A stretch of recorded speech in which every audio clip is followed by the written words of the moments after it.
என்ன மன்னிச்சிரு சுபி. மன்னிக்கிறதுக்கு நான் ஒன்னும் பெரிய ஆள் இல்லக்கா. அப்படி இல்லம்மா, நான் உன்னை ரொம்ப கஷ்டப்படுத்திட்டேன். நான் உங்களை நம்பினேக்கா. நீங்க ஏமாத்த மாட்டீங்க, சரியாதான் பேசுவீங்கன்னு நான் உங்களை நம்பினேன். நீங்க என்ன ஏமாத்தல, நான் உங்க மேல வச்ச நம்பிக்கையை ஏமாத்திட்டீங்க. நீங்க காசு வாங்கிக்கிட்டு இப்ப இல்லம்மா, ஒரு மாசம் கழிச்சு தாரேன்னு சொல்லியிருந்தா கூட நான் ஒன்னும் நினைச்சிருக்க மாட்டேன். ஆனா என்னை ஏமாத்த நினைச்சீங்கல்ல, அததான் என்னால ஏத்துக்கொள்ள முடியலக்கா. இப்ப எனக்கு உங்க மேல இருக்கிற நம்பிக்கையே போயிட்டு, நாளைக்கு நீங்க என்கிட்ட வந்து இன்னொரு உதவி கேட்டாலும் இல்ல இன்னொருத்தர்கிட்ட போய் உதவி கேட்டாலும் எப்படிக்கா உங்களுக்கு உதவி செய்வாங்க? நீங்க உண்மையான காரணத்தை சொன்னாலும் இனி கேக்குறவங்களுக்கு அது பொய்யாதானே தோணும். மீனாட்சி அக்கா, பணத்தை கூட சம்பாதிச்சிடலாம், ஆனா நம்பிக்கையை சம்பாதிக்கிறது தான் கஷ்டம். எனக்கு புரியுது சுபி, நான் என் தப்ப உணர்ந்துட்டேன். அதே நேரம் நீ சொன்ன மாதிரி மறுபடியும் நம்பிக்கையை சம்பாதிக்கிறதா கஷ்டம்மா. இன்னும் ஒரு வாரம் பொறுத்துக்கம்மா, எப்படியாவது உங்ககிட்ட வாங்கின காசை திருப்பி தந்துடுறேன். நீங்க காசை திருப்பி தர வேண்டாம். உங்க பொண்ணு தந்துட்டாக்கா. யாரு, சுதாவா? ஆமாக்கா, நீங்க குடுக்கறதா இருந்தா சுதா கிட்டயே குடுத்துருங்க. ஆனா தயவு செஞ்சு மறுபடியும் இப்படி யாரையும் ஏமாத்த நினைக்காதீங்க.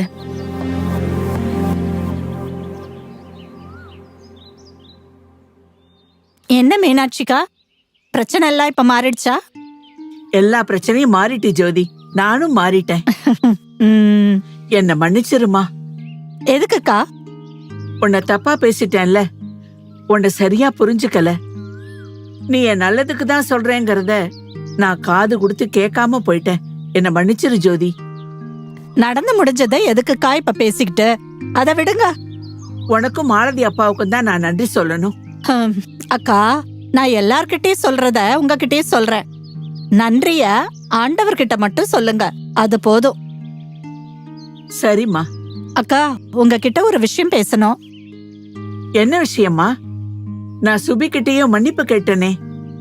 அக்கா, நான் அத சொல்ல வரல. அப்போ இது சுதாவை பத்திக்கா. சுதாவை பத்தியா? அவ ஏதோ தப்பு பண்ணிட்டாளா? அவ மட்டும் தப்பு பண்ணிட்டாளானா இல்ல, நீங்களும் அந்த தப்புக்கு உடந்தையா இருக்கீங்க.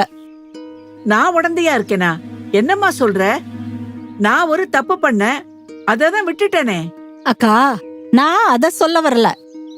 நான் சொல்ல வந்த விஷயமே வேற. இது சுதாவோட வாழ்க்கைய பத்தின விஷயம். எனக்கு புரியலம்மா. அக்கா, சுதா உங்க வீட்டுக்கு வந்து எத்தனை மாசம் இருக்கும்? நிறைய மாசம் இருக்கும். சரி, அவ எப்ப திரும்பி கணவர் வீட்டுக்கு போவா? தெரியலையே.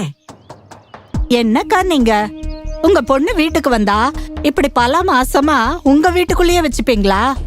அவளை திருப்பி அவ புகுந்த வீட்டுக்கு அனுப்பணும்ல? அனுப்பணும். ஆனா சுதாவோட கணவர் வீட்டுல இல்லையம்மா. அவங்க அத்தை இருக்காங்கல்ல? இருக்காங்கம்மா. ஆனா அவங்களும் அடிக்கடி கோயிலுக்கு போயிடுறாங்க. இவ தனியா இருக்க கஷ்டப்படுறா. சுதா கஷ்டப்படுறாளா இல்ல சுதாவை அங்க அனுப்பிட்டா நீங்க கஷ்டப்படுவீங்கன்னு நீங்க நினைக்கிறீங்களா? சொல்லுங்கக்கா. அவங்க போயிட்டானா உங்களை கவனிக்க மாட்டா, அதனால நீங்களும் அவளை இங்கேயே வச்சிருக்கீங்க, அப்படித்தானே? அப்படி இல்ல ஜோதி. அக்கா, அவ சின்ன பொண்ணு. எந்த பொண்ணுக்கும் தன்னோட அம்மா வீட்டுல இருக்கிறதுக்கு தான் ரொம்ப பிடிக்கும். சுதாவும் அப்படிதான். நீங்க தான் அவளுக்கு கொஞ்சம் புத்திமதி சொல்லி அனுப்பி வைக்க பார்க்கணும். வெளியே எல்லாரும் என்ன பேசுறாங்கன்னு உங்களுக்கு தெரியுமா? தெரியும் ஜோதி. புருஷன்கிட்ட சண்டை போட்டுக்கிட்டு உங்க பொண்ணு வீட்டுக்கு வந்துட்டாளான்னு என்கிட்டயே கேக்குறாங்க. என்னக்கா நீங்க உங்ககிட்டயே இப்படி கேட்டிருக்காங்க, அதுக்கப்புறமாவும் சுதாவை நீங்க இன்னும் வீட்டுல வச்சிருக்கீங்களே? அக்கா, பிறந்த வீட்டுக்கு வரலாம், ஆனாலும் என்ன இருந்தாலும் ஒரு பொண்ணு புகுந்த வீட்ல இருக்கிறது தான் அழகு. சரி ஜோதி, நான் பேசி பாக்குறேன். சரிக்கா. என்ன சுதா, எப்படி இருக்க? நல்லா இருக்கேண்ணே. இன்னைக்கு வேலைக்கு போலையா? இல்லண்ணே, இன்னைக்கு ஆபீஸ் லீவு. இப்ப எங்கம்மா வேலை பாக்குற? அதே ஆபீஸ்ல தானே. அப்படியா? எதுக்குன்னு கேக்குறீங்க? சும்மா தான் கேட்டம்மா. ஆமா, உன்னை ரொம்ப நாளா உங்க அம்மா வீட்டுல தான் பாக்குறேன். உன் புருஷன் வீட்டுக்கு போன மாதிரியே தெரியல. போவேண்ணே, அவர் வெளியில போயிருக்காருல்ல, அதனாலதான் அம்மா வீட்டுல இருக்கேன். இத்தனை மாசமாவா? இல்ல, எத்தனை மாசம் ஆனாலும் அம்மா வீட்டுல இருக்கலான்னு சொல்ல வந்தேன். நான் கிளம்புறேண்ணே, எனக்கு கொஞ்சம் வேலை இருக்கு.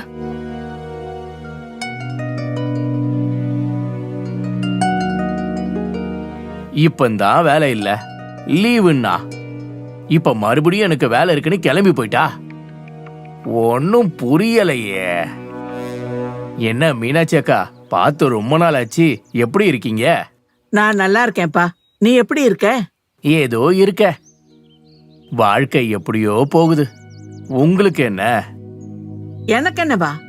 ஆமா, நான் கேள்விப்பட்டனே, நீங்க வட்டிக்கெல்லாம் கொடுத்து ஆஹா ஓஹோன்னு இருக்கீங்களா? நல்லா வருது என் வாயில. அப்ப நான் கேள்விப்பட்டதெல்லாம் பொய்யா? அது உண்மைதான். ஆனா இப்ப நான் அப்படி இல்ல.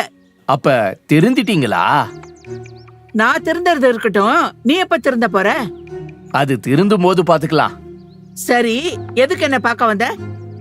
ஒரு விஷயமா வந்த, அதை எப்படி கேட்கணும்னு தான் தெரியல. யாருக்கு? உனக்கா பேச தெரியல? சும்மா கேளு. உங்க பொண்ணுக்கு மாப்பிள்ளை ஏதாவது பார்க்கணுமா? ரொம்ப நாளா வீட்லயே இருக்காப்லையே. ஒருவேளை சுதாவுக்கும் கணவருக்கும் ஏதாவது பிரச்சனையா? நான் உன்கிட்ட சொன்னேனா? இல்ல என் பொண்ணு வந்து சொன்னாளா? இப்ப எதுக்காக கோவப்படுறீங்க? இல்லனா இல்லன்னு சொல்லிட்டு போக வேண்டியதானே? நீ உன் வேலைய பார்த்தா நான் ஏன் கோவப்பட போறேன்? என்னோட வேலையே இதுதானக்கா. இத பாரு, என் பொண்ணுக்கு அவ கணவருக்கு எந்த சண்டையும் இல்ல.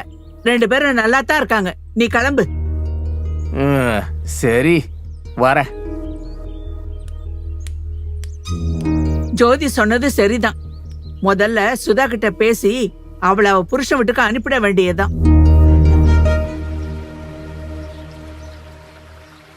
என்ன சுதா, இப்ப உன்னை அடிக்கடி பார்க்கவே முடியல. இப்ப நான் வீட்லயே இருக்கிறேன்க்கா, கொஞ்சம் வெளியில வர்றது இல்ல. அதுவும் நல்லதுதாம்மா. உன்கிட்ட ஒண்ணு கேட்கணும். என்னதுக்கா? நீ ஏமா இன்னும் அம்மா வீட்லயே இருக்க? என்னம்மா யோசிக்கிற? நான் ஏதாவது தப்பா கேட்டுட்டேனா? இல்லக்கா, ஆனா இதையே தான் எல்லாரும் கேக்குறாங்க. அம்மா வீட்டுக்கு வர்றது தப்பா? அம்மா வீட்டுக்கு வர்றது தப்பு இல்லம்மா. அம்மா வீட்லயே தங்கி இருக்கிறது தான் தப்பு. இங்க பாருமா, உன்னோட மதிப்பு எப்ப கூடும் தெரியுமா? நீ உங்க அம்மா வீட்ல இருக்கிறதுனால இல்ல, புகுந்த வீட்ல சிறப்போட வாழறதுனால தான். நிறைய பேர் பண்ற தப்பையே நீயும் பண்ண பாக்குற பாத்தியா? என்ன இருந்தாலும் நீ அங்கதானே இருக்கணும். அப்ப நான் எங்க அம்மா வீட்டுக்கு வரக்கூடாதா? அப்படி யாருமா சொன்னா? தாராளமா வரலாம். ஒரு 2 நாள் 3 நாள் இருக்கலாம்.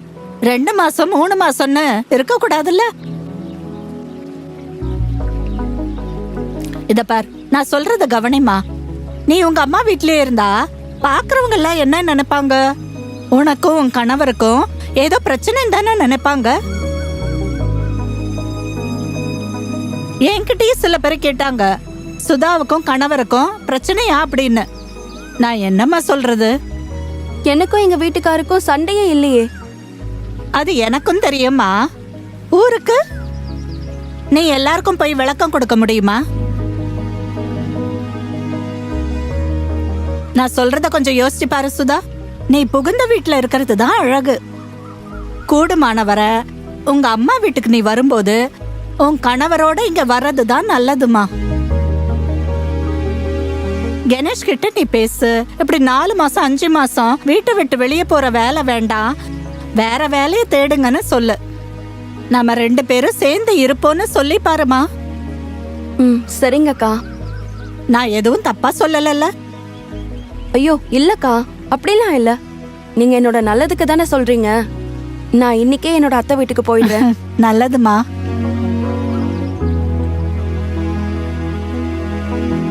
சுதா வரட்டும். இன்னைக்கு எப்படியாவது பேசி அவளை அவ கணவர் வீட்டுக்கு அனுப்பிட வேண்டியதான்.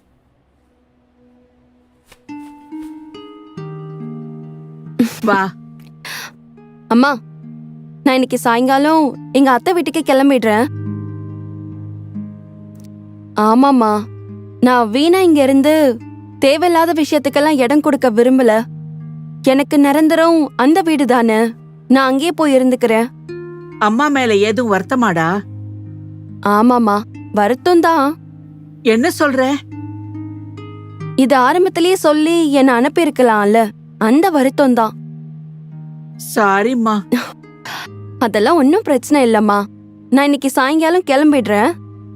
இன்னைக்கு கூடுமான வர நம்ம வீட்டுக்கு வரும்போது நான் அவரோட வர பாக்குறேன். சரியா?